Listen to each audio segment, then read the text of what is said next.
ప్రజాప్రభుత్వానికి మహిళా సంక్షేమమే తొలి ప్రాధాన్యం.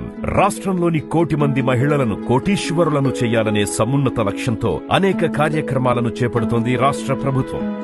మహాలక్ష్మి ద్వారా ఉచిత బస్సు ప్రయాణం, 500 రూపాయలకే గ్యాస్ సిలిండర్, ఆడబిడ్డల పేరు మీదే ఇందిరమ్మ ఇళ్లు వంటి మహిళా సంక్షేమ పథకాలను అందిస్తోంది. స్వయం సహాయక సంఘాల ద్వారా ఇందిరా మహిళా క్యాంటీన్లు, ఇందిరా మహిళా శక్తి పాలసీ, మహిళా సంఘాల రుణాలు, మహిళా సంఘాల చేత పెట్రోల్ బంకుల నిర్వహణ, ఆర్టీసీకి అద్దెకు బస్సులనిచ్చేలా కాంట్రాక్ట్, 1000 మెగావాట్ల సోలార్ పవర్ ఉత్పత్తి చేయడానికి ప్రభుత్వం చేత ఒప్పందం వంటి కార్పొరేట్ సంస్థలు చేసే పెద్ద వ్యాపారాలను కూడా మహిళల చేత నిర్వహించే అవకాశం కల్పించింది మన ఇందిరమ్మ ప్రభుత్వం. ప్రజా ప్రభుత్వంలో మహిళలకు గౌరవం, అదే మన తెలంగాణ మహిళామణులందరికీ వరం.